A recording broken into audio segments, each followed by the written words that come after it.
we need to be okay with the fact that we're going to be building our own tables in our own rooms. And I mean, I would not be able to do things that I do today without the support of my father, my husband, the bosses I've had, the men, the teachers. Like I'm not throwing them down I'm not doing anything like that. But there's no man who got to where he is without the help of a woman.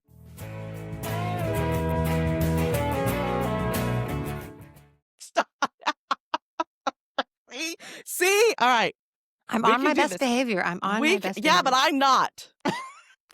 I'm Kandas Rodarte. This is Gratitude Geek, the podcast for Gen X women solopreneurs who treat gratitude like a business strategy.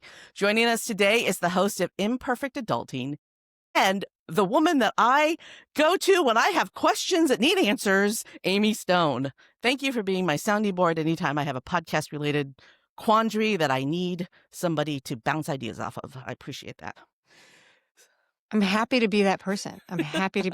This may be the very first podcast recording that I've ever done that will be deserving of a blooper roll because we had all those giggles before we got started. My name is Amy Stone. I am the host of The Art of Imperfect Adulting, and I'm happy to be Candace's friend and the receiver of questions which almost always start with, if this is a bad idea, please be honest with me. Yes. I always say that because I know that you're one of the few people on the planet that will actually say when it's a bad idea. But I think I say it nicely when I do say it. Mm-hmm. And very thoughtfully. Yeah. Mm-hmm. Yeah, I try. So I love the way that you introduced yourself before I asked you to introduce yourself. You told me you were going to. I know. Okay. But that is the sign of a true podcasting professional because you have been podcasting for just about as long as I have, haven't you? Maybe not quite as long. I launched my first podcast in 2016. So, almost. Yeah. You've been more consistent because I did 2016 to 2020, and then I did 21 and 22 or 22 and 23, and then I took some time off, and then 2025. Well, you launched a brand new show in 2025. Yep, that's right. January 2025. So that's about a year now. Almost exactly. Yeah, almost a year. The reason why I asked her on the show, last minute, y'all, I asked her like 3 days ago, hey, come on, let's do a podcast. Because I was looking at some startling statistics about women in podcasting. And I thought, I need to talk to Amy about this. And why don't we just do it on air, right? Why don't we just record a podcast? You did this other show, Amy Says So. Yep. And you did that and you were a runner, but your show was about raising stepchildren. So the first show was called Mile After Mile, and it was all about regular people doing extreme endurance events. That was super fun. Then the next one, the Amy Says So show, was all about my thoughts about family and coaching. Like it was sort of like me talking out my coaching philosophy. Honest to gosh, like it's more about me than anybody should ever know. It's like, there are a couple of interviews in there, but that was supporting my life coaching. I would do life coaching for step parents who want it, and adults and blended families, not always step parents, but a lot of step parents. And that was pretty much a solo show. And then the next one is The Art of Imperfect Adulting, which is not about step parents. Or running. In the time that's the transition period, what's different about podcasting, launching a podcast in 2025 than it was in 2016? A lot of these, and one of them you're pretty familiar with. In 2016, there was like really one company that we hosted with. Libsyn had it was just really the majority of the business. It was like, you want to be a podcaster? Libsyn has 80% or 90% or whatever the number was. I don't remember. And so there weren't as many choices. There are so many companies out there that create products for podcasters because we are the industry. When people talk about the industry of podcasting, it's not actually a lot of indie people out there making money on podcasting. It's a lot of vendors who are selling to indie creators. That's really the industry, is the broadcasting industry. Mm-hmm. And that's actually kind of a controversial thing to say because people do want podcasting to be its own industry. But I think that media and entertainment is the industry. And then podcasting is the format, right? Audio is the medium. Mm-hmm. And then we distribute via RSS. So that's one of the quandaries of figuring out how it works. One of the other big differences, obviously, is that audio podcasting is super mainstream. Video podcasting, which, I don't know, like the words don't work anymore, in my opinion. Is it a podcast if it has video? I think it's a podcast if the person listening or watching thinks it's a podcast. That's a good answer. like whether it's a TikTok video or a long form YouTube or something distributed on audio, I think that the words don't work as well as they used to.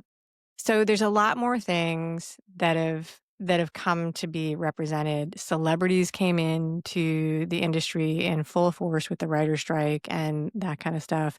It got political in the Very political. elections, right? So now every news channel, right? Reuters, BBC, CNN, CBS, they all have their own podcast. Hmm. Every TV show has a behind the scenes podcast. So I've got 5 Starlene statistics. Do you want to take them one at a time, or should Let's we? do it. Whatever you want. Or if you want to make sure we get through all of them and throw them all out at the same time, do that. Okay, no, let's do them one at a time, and then I'll try really hard to keep us on track. We're going to stay on track, Amy. I will Got be it? very good. I Okay. will be very good. This is my I'm on task face. Okay, so this is as of 2024, 2025. All the statistics are from 2024, 2025. Oh, they're pretty recent statistics. Do you want to guess what the percentage of listeners, male to female, is for podcasts? Slightly more males, right? Like 60% males, 40 something women. It's 48% women, 52% men. Okay. Yeah. Okay, so that statistic doesn't really matter. The next one does, though. 29% of podcasts are hosted by women. That's right. Okay, this Is is this from the USC people or no? I saw you this know what? list. I have the list of where it came from, but I pared it down to 5 things, and I didn't grab the list. But Okay, that's fine. yeah, That's fine. everything will be linked in the show notes Yeah. because I think it's all important. I have all of the links; they'll be in the show notes. I just wanted to bring it down to the 5 important points. All right, so 29% of podcasts are hosted by women, but women-hosted shows account for 38% of all downloads. So even though 29% are hosted, women's shows are downloaded more at a higher percentage. And Gen X women, you and I, are the fastest growing listener group, 22% year over year. So you know all this stuff because you have your finger on the pulse of this. Yeah, I mean, people are wondering why it's the age group thing, but I think that some of it is that the younger generations are not like commuting and stuff yet. So, podcasting is like a multitasking kind of thing. It's just my Yeah. guess. Yeah. So, It's what I do when I'm folding laundry, washing dishes. right. Yeah. Yeah. Okay. And then women podcasters, this is the number that just blows my mind. Women podcasters earn a higher ad CPMs, $3 to Yep. $5 more on average. So that one makes total sense to me because this is not one of your statistics, but it is one of the, and I don't have precise numbers. Somebody can look it up. Women are considered the buying force. Mhm. So like advertisers target women, right? Like that's because women shop for houses and women shop for families and all of those things. Women buy airplane tickets. Not that men don't, but as a group, we're considered the shoppers. Yeah. So that one doesn't surprise me. The one that you didn't mention that like ticked me off was, and I think that this is from USC, which they only looked at the top 10, top 100 podcasts because that's the public list, is that women hosted shows, they had a majority of male guests.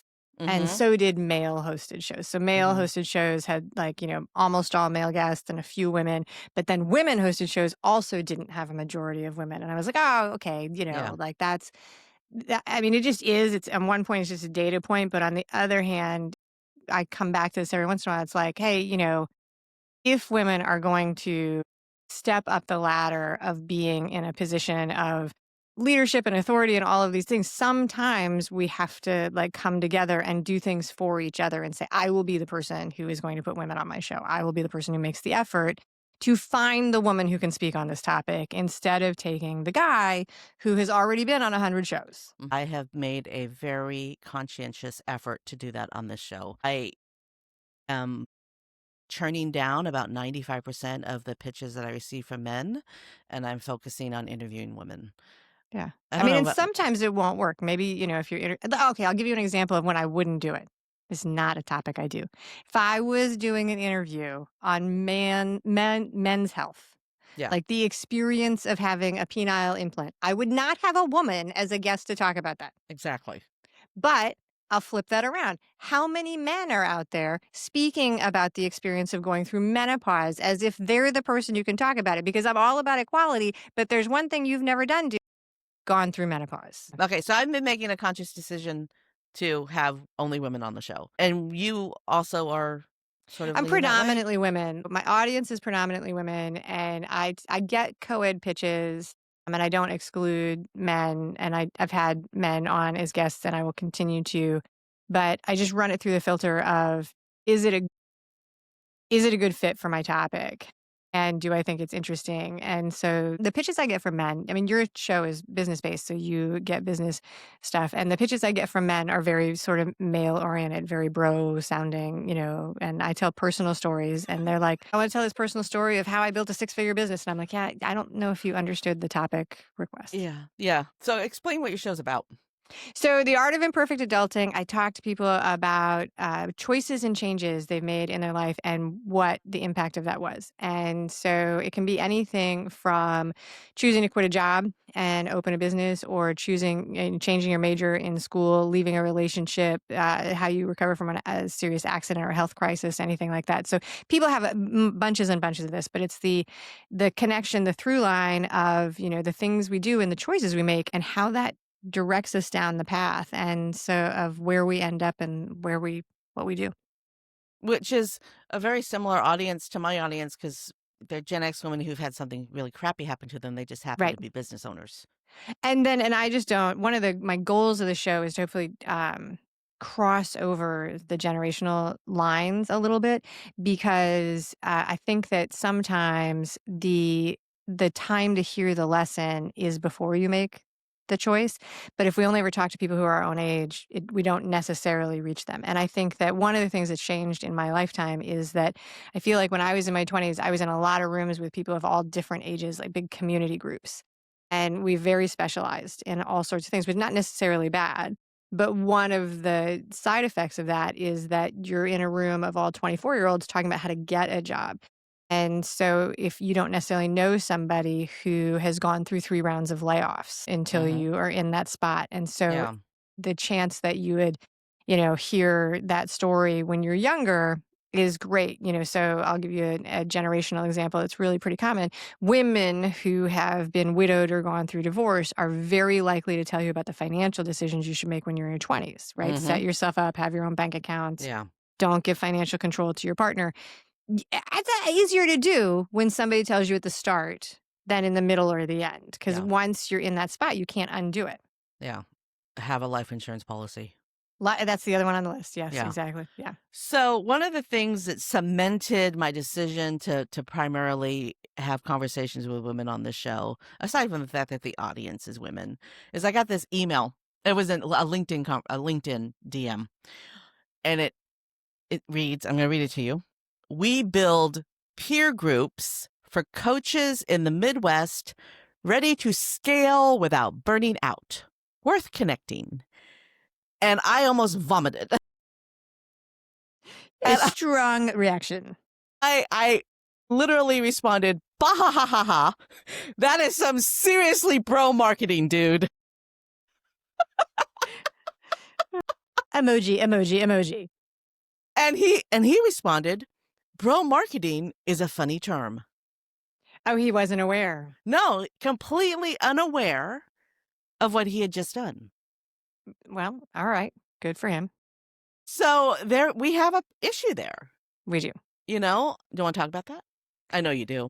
So I think it goes past marketing, and I would love to tell you that this is not true for the kids that are coming of age now versus us coming of age, but I think it is still true, right? Like, we socialize and train men and people showing up in the world as men to have the attitude that they are in control of the room and that they are decision makers in any room that they walk into. And then we socialize women and people who are showing up as women or in feminine pursuits and things like that. Anything service-based.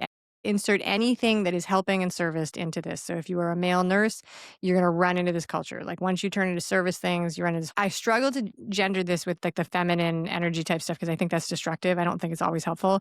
But it's like, show up and be nice. Don't ever ask for anything, all of this stuff. But the men are like, they're perfectly comfortable. Like, hi, I'm here to do this and you should join me and this is great. And they never think about the fact that, like, they may not, they just assume they're in control and they deserve to be in control.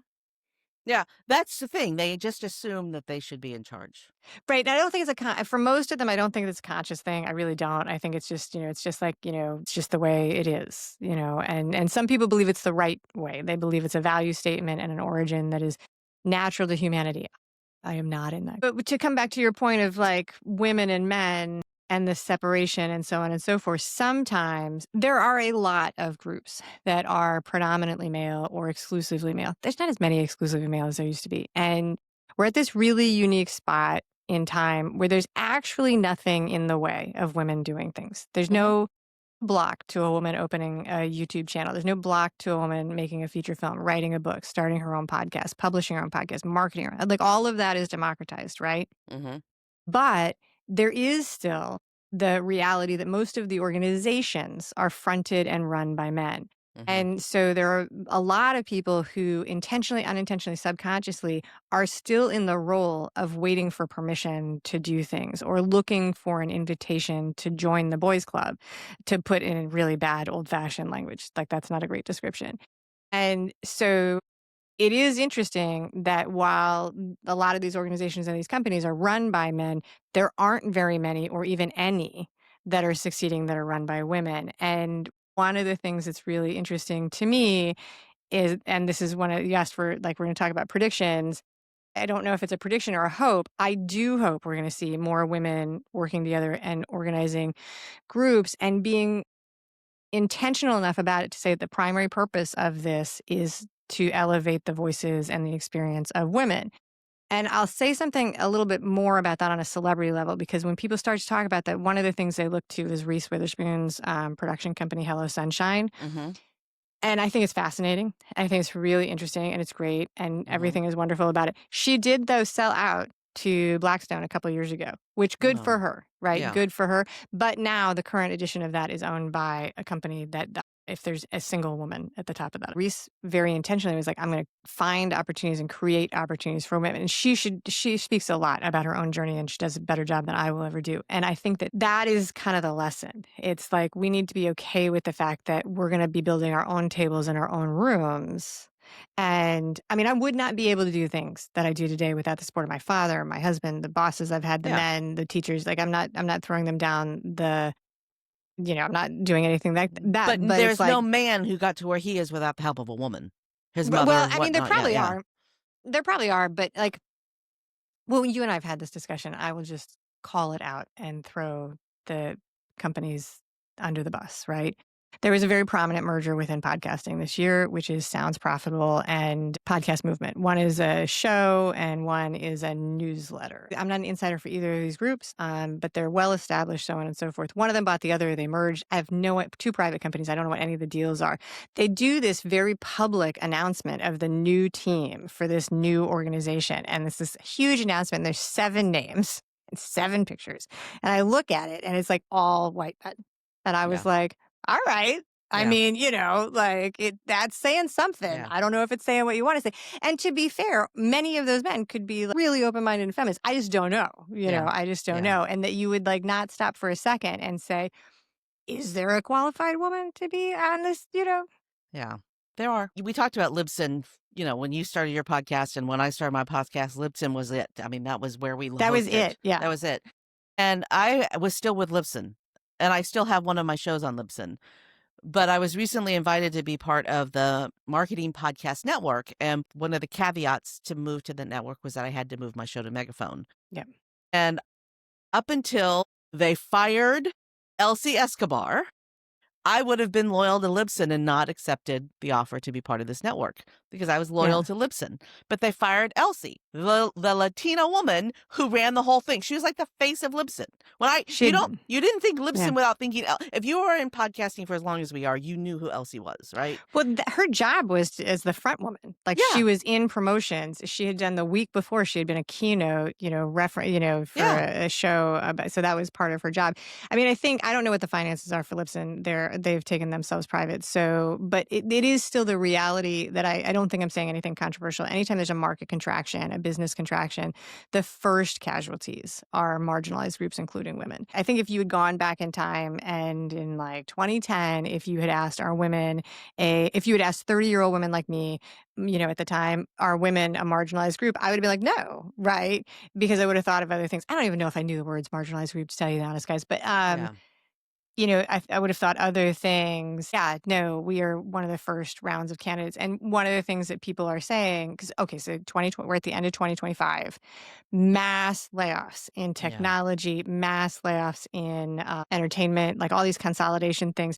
A lot of everybody has lost their jobs, but they are saying that the amount of women who have left the workforce in 2025 is equivalent to what happened in the pandemic, Yeah. which is like, ugh. Well, I learned the lesson when I was in my early 20s. I was the most productive member of my team, made tens of millions of dollars for the company that I worked for. And I found out that every man in my department made more money than I did. Right. And, many people consider it poor form to talk about salaries. And that's like one of those things. It's like I almost got fired when I called it out. well, I wish I could say I was surprised. My worst, most horrible work experience as a woman was once in my early 20s. I was chased around a table by a coworker, an old male, creepy coworker. And then this is horrible. So then another woman who had seen him, like he knew, and he had a bad reputation in this small company, and so somebody came in, and then the big plan moving forward was like they like were like, yeah, avoid him, and I was like, or like, why doesn't somebody fire him? Yeah. Like, Is he so valuable that you have to keep this liability around? I mean, he would be fired now. I think so. I do think so. That's the benefit of the transparency and cancel culture, is that people can't hide from that stuff. Yeah. Okay, so we really need to get back on track. Okay, We keep back on getting off the track. track. You know, the last time you were on the show, it was episode 152, and this is going to be episode 303. I kind of feel like I Ooh. should make it 304 just so it could be like 100 50%, 100% later. Yeah, you could do it. No, but no, it doesn't make sense in the way that I have things lined up. You and I have known each other for a while. I mean, Long time. we have both adapted and evolved. And podcasting for women is adapting and evolved. So what are your predictions for 2026? All right, I've got some. Related to the layoffs and the change in the economy, I think we're going to see a really big flood of people coming into the creator space, starting new businesses, innovating new products, all of those things, because they've got time. They're looking to build their personal brands, all of those things. I think we're going to see new podcasters, new vloggers, all of that stuff. And we've seen this before, right? We've seen this before with like, peek into daily life stuff, like the watch me get ready, the whole van life surge. I'm unemployed. I'm bought a van. I'm moving around the country. Watch me on YouTube, right? Home renovation stuff, that's big. I don't know what the next waves will be, but I'm here for it. I am launching a community for my podcast, a podcast-centered community on Heartbeat. Oh, you made a decision. I didn't made know a you decision. decided. Okay. Yeah. So I'm launching this community on Heartbeat, and I really am seriously considering doing like a 3-month watch me build this community. Come Oh, I think that's really join good. the Yeah. community and watch me build it. Yeah. No, I have a watch me build it plan for 2026 too, which is just little snippets of here's what I'm actually doing today, kind of on the same thread that you're doing, because I think you get a different answer. And this is not a critique or a criticism of people who do this. I think that if you ask somebody after they do something how they did it, you get a different answer than if you watch them actually build it. Yeah. Because we're busy in the middle and we won't remember all of the things. So it's No. like, every day I did these 3 boring things. That's not on the list 5 years down the line. No. And people don't want to tell you the unsexy stuff. I mean, I literally created the ability to sell custom-made one-at-a-time furniture on the internet between 11 o'clock at night and 1 o'clock in the morning with a web designer who also had a nursing child. We both of us had nursing children, so this is when we did this. Oh, That's not sexy. It's not sexy to tell people we would put our kids to sleep and then we would get online and we would build this thing together so that we could make it work. So I would say I think that is very sexy. if you're telling it to people who have little babies at home, Yeah, right? that's true. So like, the build the Facebook, like 24-hour drunk coding marathons, that's sexy for 20-year-olds who want to be drunk and coding, right? Yeah. But if your audience is women who, you know, that transition from not having kids to having kids, that's a roller coaster of a ride. Because Yeah. like no matter how many thousands of times people tell you that you are not going to have any time, Yeah. it's like everyone learns it themselves. You're like, "Oh my god, I don't have any time." And did you know that sleep is hard? And it's like, yeah, it's so famous. We've been making it in movies for your whole life, but when you feel it yourself, it's a little different. Okay, Yeah, other it's crazy. predictions. Okay, other predictions. God. So, I see, this is predict why we don't um do this is why we don't do yeah, podcasts together. it's Okay. right. We would be terrible terrible Actually, I co-hosts, think we'd be hilarious but co-hosts. we would absolutely need a bossy producer. This is a controversial one. I predict a Substack fade in Mm, popularity. Substack has been having a yeah. moment, and this is not about the validity about Substack being a great product. Substack is a great product. Like what they've built is fantastic, but the recommendation engine produces this sort of flood of growth that may or may not have any idea of who you even are. Yeah. It's like every time you go in, they're like, "Here are 16 people I want you to follow." And so I think that is going to create a side of a churn. I think of it's very much to me like Pinterest around 2017, where it's like, I get tons of traffic from Pinterest. And it's like, if you worked for a company that was on that, it's like, yeah, but are these Pinterest traffic, is it doing anything? Yeah. And so, and for some Well, people it and was, and for some people it wasn't. it has to be targeted. When we were selling custom furniture, we got most of our traffic from Pinterest, and that Yeah. was a good fit. That is a good fit, but there are other things that you can. So I did back office stuff for a running company, and they were getting all this traffic, but it was like it didn't match. They were not Yeah. selling running shoes, so it Yeah. was not a match. So all right, so SEO has been the driving force for 20 years, say 15 years, something like that.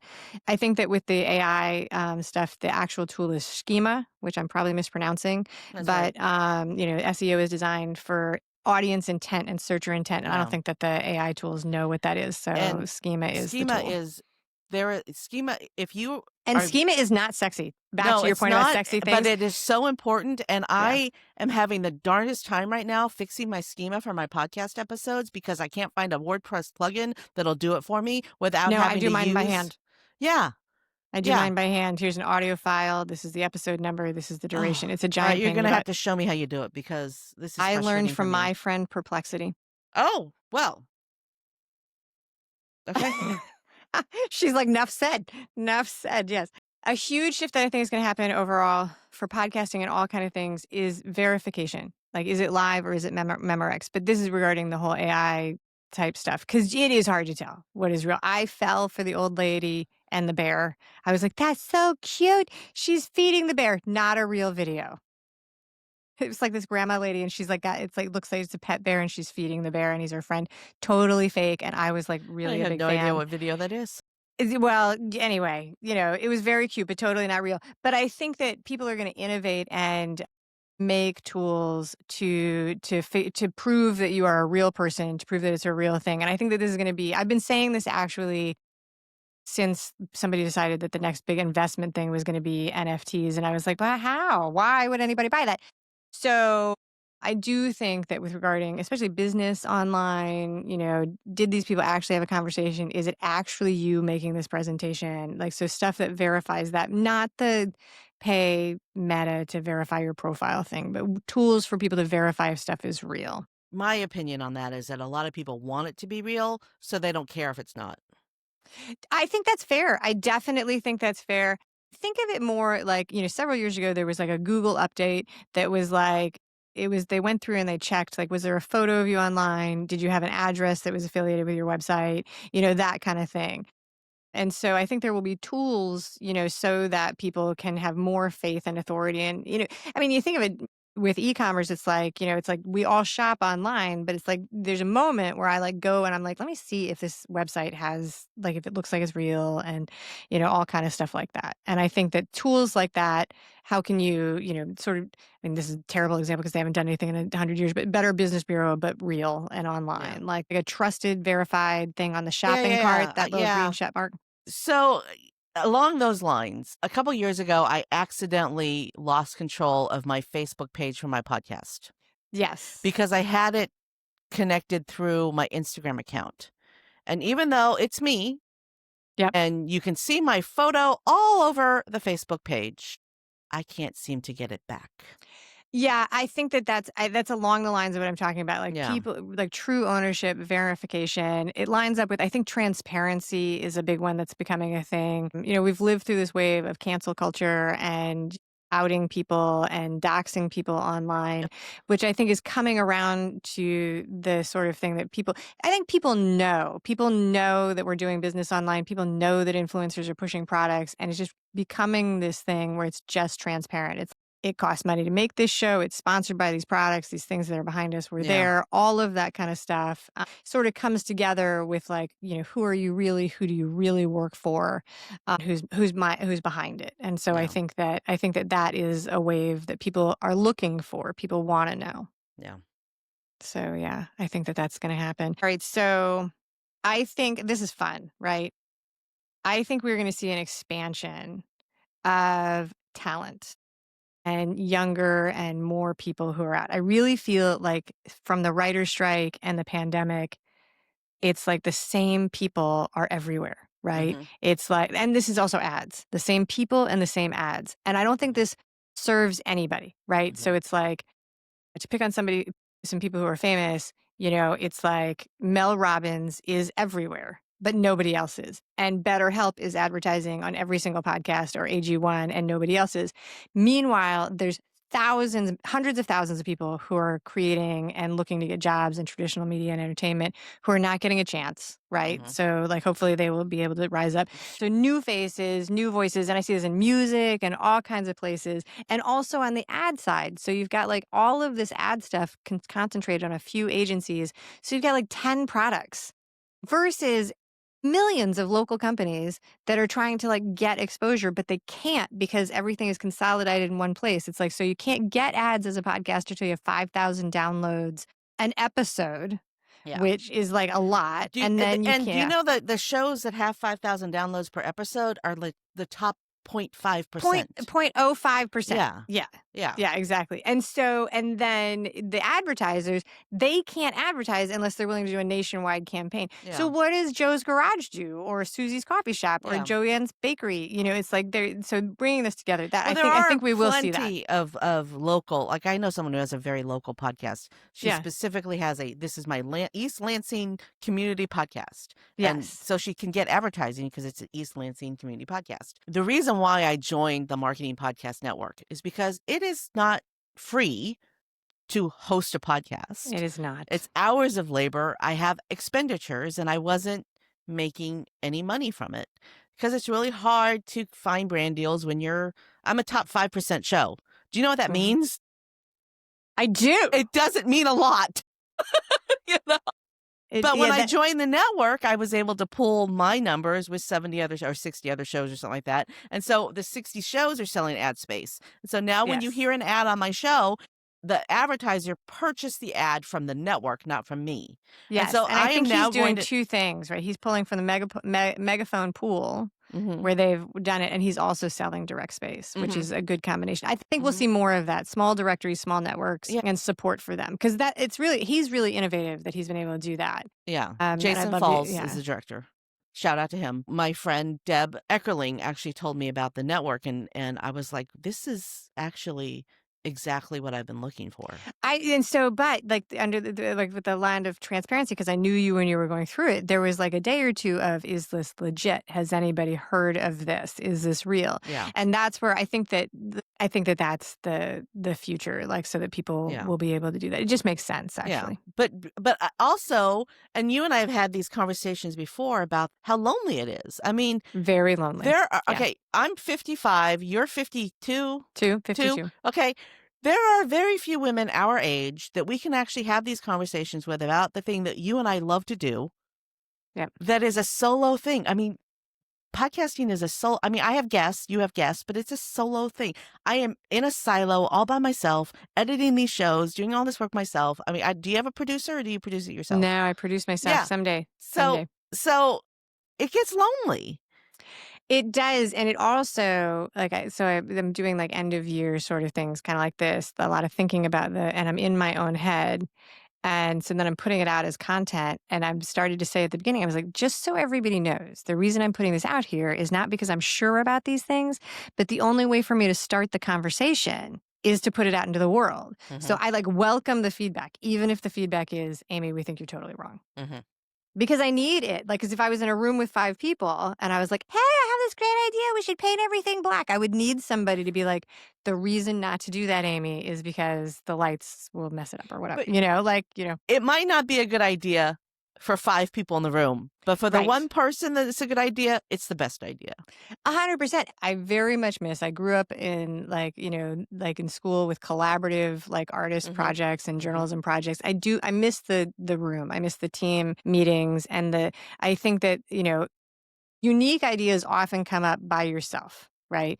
And that's wonderful. But then there's like this just sort of rapid creation and acceleration that happens when you get a group of people working on a project together. And so I think that both can be really important. And I'd love to see there be really collaborative things come together for women creators Is with that the on your intent. prediction list? But I don't know if I don't know if it's just a wish, or like I want to wish this into reality, but good directories, good collaboration opportunities that are peer to peer, and you're in the same rooms I am. So you hear the same conversations I am. And you and I obviously are miswired because we just turned on the mic and we're like, blah, here Yeah, we go.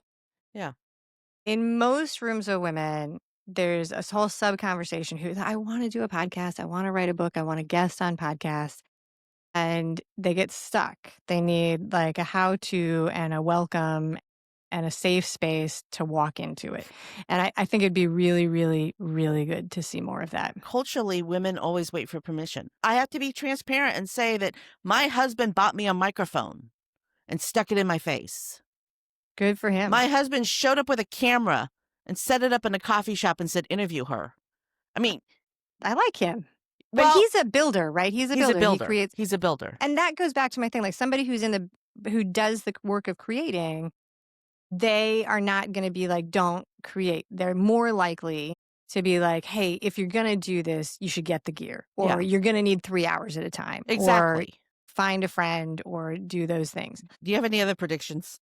So, flood of indie creators, Substack phase, schema over, transparency, verification, value of good directories, professional trade association. I'd love to see trade associations for women. Like I have been in trade associations that are just associations where there's like a subgroup of women, but they always seem like they're getting the short end of the stick. So it's like maybe what we need is a women's association that is Yeah. not like left-handed women or redheaded women, but it's just women. Women. I really think since women already seem to bring in the more money and more research, we're going to see more women.